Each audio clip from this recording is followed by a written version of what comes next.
I want to say welcome to everybody here. Emma, Ariel, Emmanuel, Ray, Maribel, Sach, Connor, Paola, David, Sophia, Dima, Christine, Brianna Reyes, Giovanni, Melissa, Yesel, and we have Lorenzo in Google Meets, I believe. It's been an honor to have all of you guys in my class, either for this year or for the last 2 years. Some of you for 2 years, some of you for 1 year. And I think not having, like for you guys not taking dual enrollment and having all of the top juniors in AP laying 4 periods a day has been just fun to me. And it might not be fun for you, but to me, it's been a blessing. And I'm honored to kind of get to know all of you guys and to see you guys develop, whether it's 1 year or 2 years, you know, just seeing you guys now in May, you know, getting ready to take this exam. Pretty much you guys know everything that I would teach you, everything that I would tell you or reiterate or review, you guys already know. You've been in the class for so long. You know all about commas, you guys know paragraph structure, you know, how to throw in metaphors and quote explain. You guys know all this stuff. So today's PowerPoint is just sort of a quick review.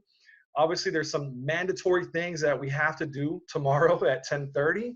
But if you guys have already been taking AP exams, it should make our exam a little easier because you guys are already rehearsed in how to do these online tests.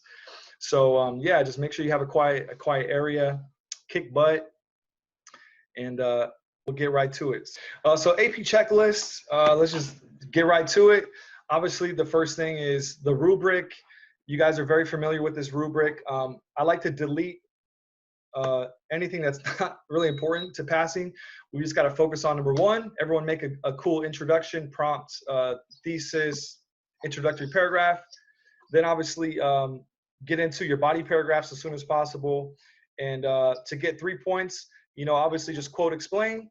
To get 4 points, you're going to talk about a lot of different devices, a lot of quotes, a lot of explanations, and constantly refer back to the rhetorical situation, all right?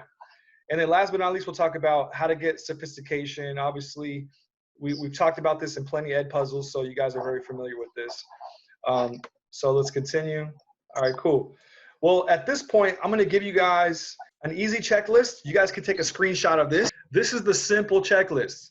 If you just do these minimum things, log in at 10 o'clock, make a side-by-side Google Doc next to your exam page, write your AP ID, your ID initials, and your 2 initials, and then your AP number.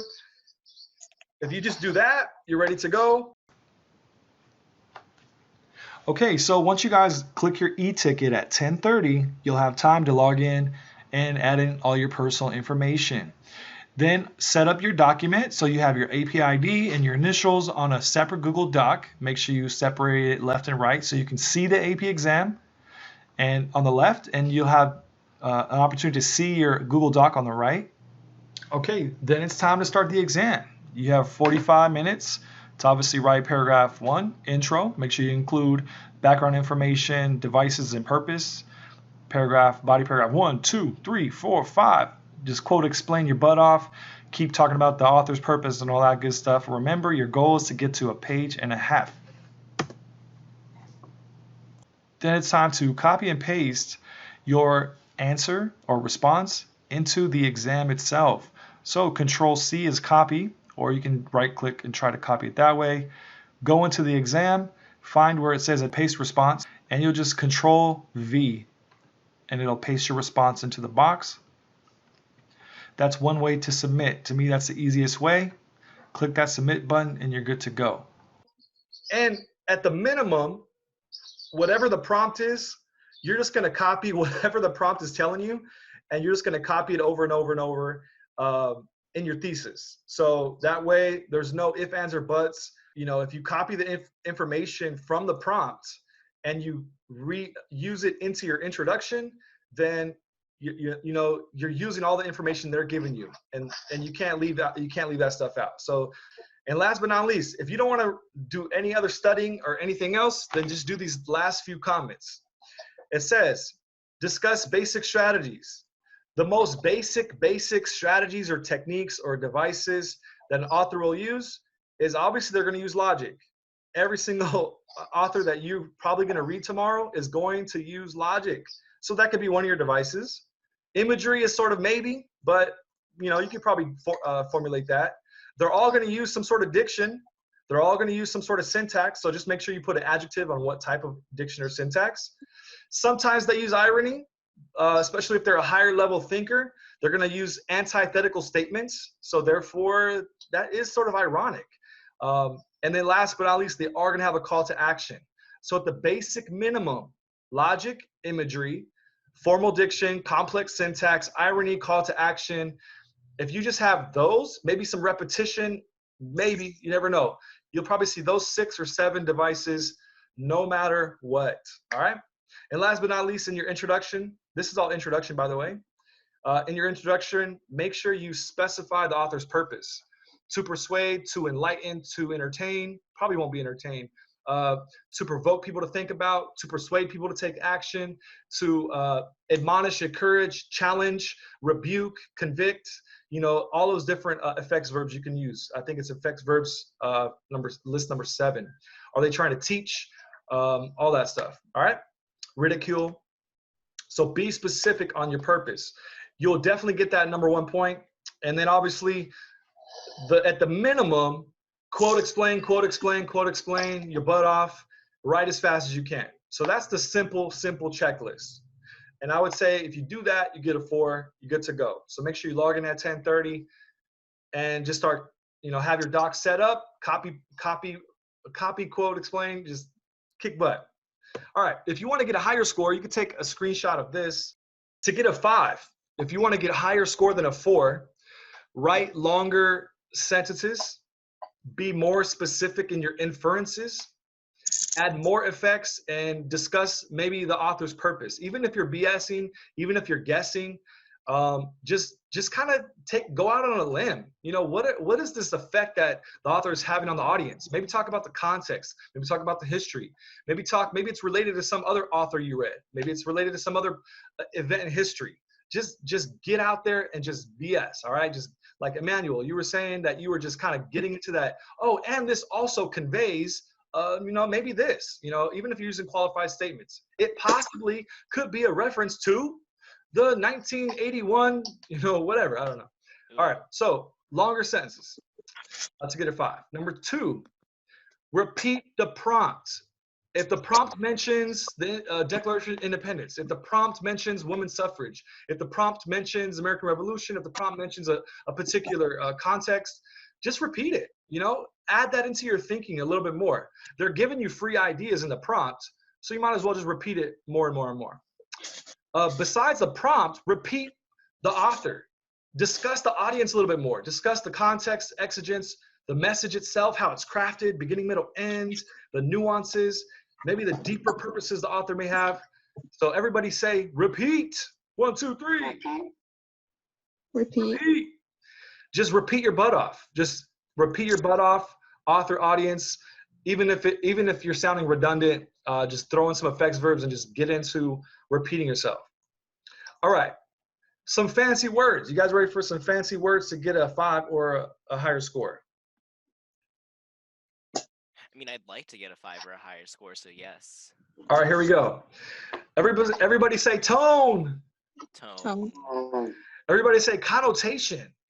Connotation. Everyone say juxtaposition. Juxtaposition. And this pretty much just means comparing and contrasting 2 things that are a little bit different. Like if you guys did the speed essay, Banneker was juxtaposing how Jefferson, what Jefferson said on paper in the Declaration of Independence, but he juxtaposed it with his actions in real life, which was that he condoned slavery, to emphasize how much irony and hypocrisy that was. Last but not least, parallel structure. Everyone say parallel structure. Parallel structure. So anyway, tone, connotation, juxtaposition, parallel structure, those are just some higher level devices that the author is probably going to use. They're all going to use tone. they're probably going to repeat themselves or use some parallel structure. They're going to juxtapose their ideas from the beginning to the end, right? Like if they say something in the beginning and they say something right after that, that's called juxtaposition. Like just make it up. And connotation just means the word choice and the meaning of the choice. Why did the author use a specific word instead of another word? Probably to give that connotation of, being animalistic, being malicious, being a plague, or being a virus. Just make it up. There's some sort of extra meaning that the author is trying to imply, possibly, by using a certain word instead of another word. So everyone say connotation. Connotation. Just make it up. Have a good time with that. All right. If you do some of those things, write longer sentences and add a bunch of repetition and cool strategies, you should be able to get a 5. No doubt about it. Last but not least, to get a 6, this is when you're going to get away from the text a little bit. Start to internalize whatever the author is saying and have your own opinion. Have your own voice. Everyone say voice. Voice. Yeah, Emmanuel and Lorenzo, you guys both kind of threw in your own voice into matter. Connor, same thing. So just add more of that. Emmanuel, I know you had a bunch of different metaphors. Lorenzo had a bunch of different vocabulary. And then obviously Connor had some cool allusions and facts when he quoted Mark Twain and things like that. So just adding in metaphors and having fun with the topic. You don't want to sound like a boring student who doesn't really get much out of the prompt. You want to show these AP readers that even though you may not be too excited about whatever prompt you get tomorrow, try to find some excitement in it. Add your own vocabulary, metaphors, allusions, make up an analogy. That's very cool. But I remember, Emmanuel, remember you said like peanut butter and jelly or something like that? Oh, I think I know which one you're referring to because you highlighted it. I said something like drunk on the power that he fabricated with the ideas that he sewed together. Yeah, that's I mean, drunk? Like, come on, that's fantastic. That's impressive. And your AP reader is going to enjoy reading stuff like that. So yeah, just go out on a limb and just let it flow. Last but not least, it's open notes. So you guys can definitely add your own quotes and statistics that can be related to the prompts. So that's pretty much it. That's all I got. If you guys want to take a screenshot of all of this, I could erase all of the stuff. You guys want to take a screenshot? Those are just my tips. Obviously, today is not a day to teach you guys anything new. It's just to kind of review with you like what you already know. If you guys did the speed essays, I want to congratulate you. It helps you get buff, to put yourself under that time constraint and push yourself to see how fast you can read and write. It definitely gives you that experience. So tomorrow you're not going to be sweating and stressed out as other people. However, if there's some of you guys that still want to do a speed essay just to kind of push yourself, this last sort of day, if you guys want to do Banneker on page 209 or Florence Kelly on page 210 in your workbooks, feel free to do that. I'll still grade it for you, still help you out, give you some comments today. So if you guys want to do it today, do it today. It just gives you that extra experience. It takes 45 minutes. Don't stress about it. All right, any questions on that? So obviously your main goal is to explicate and do that analysis and evaluate it and all that. But as a writer, you have a voice, you have your own voice. And so as long as you're sticking to the prompt and you're answering the prompt the way it wants, you are allowed to add those sort of adjectives and emotion as a personal arguer yourself. It may even be insightful when you start thinking of it in terms of how you would react or, present day context, whatever. If you can add in those extra insights, it just gets into a higher level thinking that basic AP students are probably going to ignore. So, and that's very insightful when an AP reader reads an essay that comes at a different angle or mentions a certain part of history or kind of delves into like maybe the psychology of it, maybe the geography of it, like adding in those different perspectives is going to be unique. It's going to be impressive to whoever reads your essay. So yeah, just go out on a limb every once in a while, throw in your emotion, throw in your own perspectives, and just get deeper with it. But I will concede, a student who just has an entire essay that's just all opinion, and they're not quoting and explaining and going back and really getting into the text and really getting into the author and the audience and purpose and all that, if they get too far away from the text and too far away from the audience and author, then it's just all opinion and they're not doing an analysis. So yeah, it's not an opinion essay. It's definitely an analysis of what the person said, but you can add in your own thoughts on it and stuff like that. So besides the checklist, you guys have a bunch of documents you can have in front of you. My favorite is the effects verb handout. Make sure your intro has a few things. You guys have the hook is sort of optional, but just make sure that you guys have all this stuff here. Let me show you. So make sure you guys have the background information from the prompt. You're going to copy that. And then obviously you're going to mention the strategies, and then you're going to mention the author's purpose. So if you guys do those three things, copy the prompt, mention a bunch of different strategies, and then talk about the author's purpose, you'll definitely get that first point for your thesis, all right? Let me show you guys an example from Connor. Shout out to Connor. When he wrote his 45-minute speed essay on page 210, he has an insightful hook, talks about the industrial progress from, where was it at? Yeah, industrial progress, Gilded Age, mentions Mark Twain. This is definitely going to be insightful and different than other AP students. Good job. This is not required, but it's very unique and could probably give you that sophistication point. Then obviously he mentions the prompt itself, and he mentions the information he gained from the prompt. Talked about Florence Kelly. He talked about the women's suffrage and the speech obviously she gave to this at this meeting. He mentions the background details of the child labor laws, and obviously he gets into her argument that she was trying to make those changes. He obviously was specific when he mentioned the type of devices she used, even if it was like 3 or 4. He mentioned such as attention grabbing opening, long horrid imagery, and metaphors to portray immorality of child labor.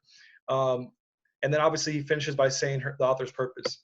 So it doesn't have to be as long. Remember, your thesis can just kind of just do these bottom 3, copy info from the prompts, identify the strategies, and then obviously the author's purpose.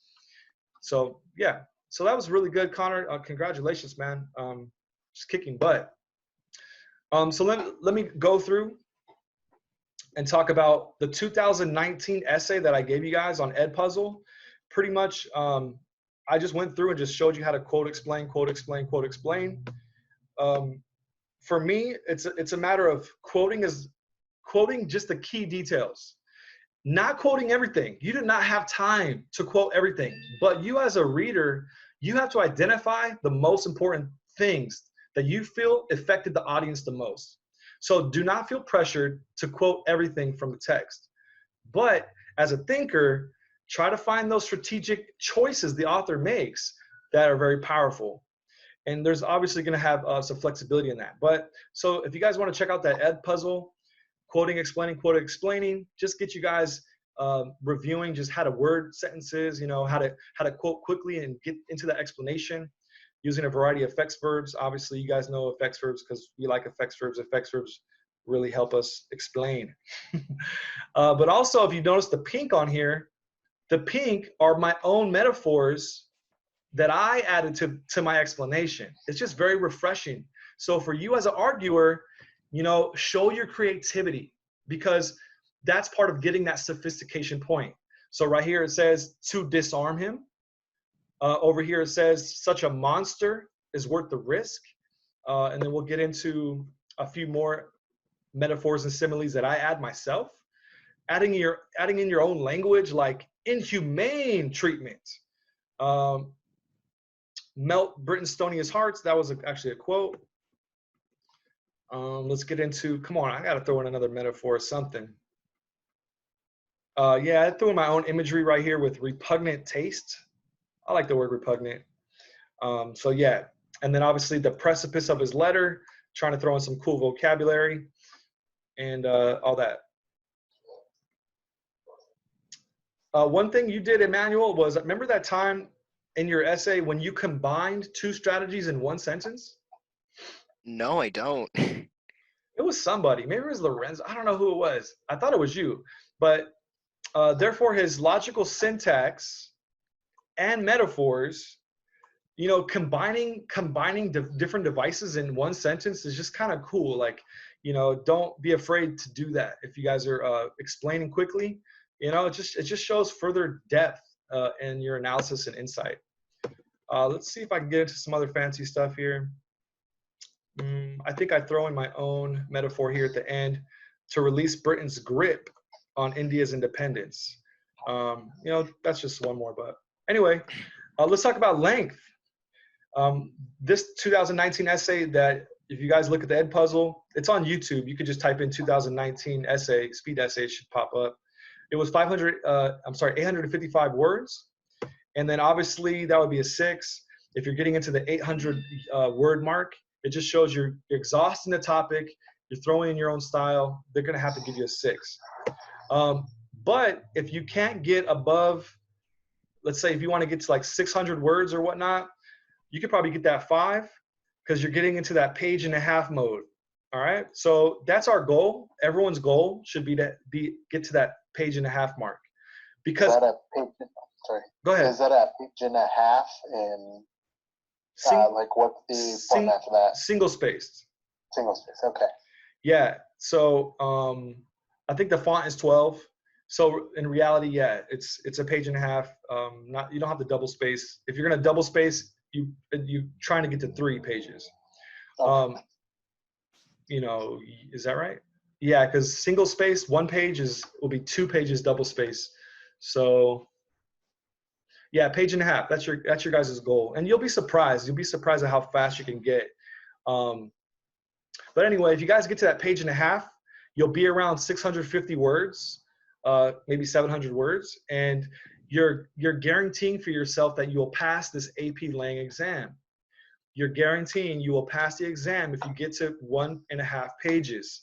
But obviously that's 1.5 pages of sticking to the prompt, quoting and explaining, getting into the author's purpose, and constantly talking about the author, the audience, the author, the audience, the author, the audience, the context, the history, the author, the audience, the author's purpose. Just constantly repeat that over and over so they know you're answering the prompt thoroughly. A page and a half. If for some reason they do not give you a 5, they will give you a 4. If you get to that if you get into the second page, they could possibly give you that 4.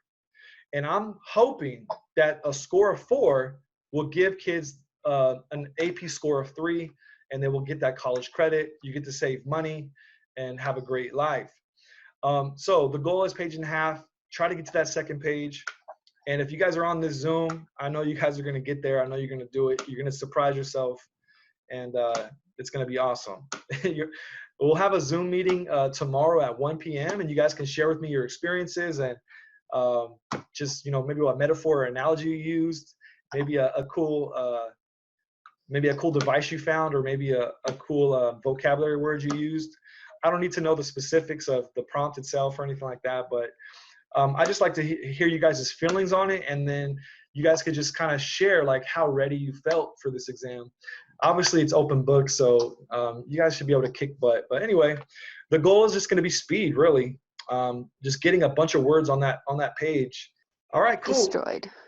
I just want to say what's up to everybody. Who came late? Did anybody come late? Nah, Yisel, how are you? Dima, Christine, David, Connor, Maribel, Sach, Ariel, and Emma. And Lorenzo, has been great seeing you guys. If you have any more questions, I'll stick around, but you guys are free to go. Have a great day. Bye. Bye, Mr. David. Good luck tomorrow. Bye. Thank you. You're welcome. Bye.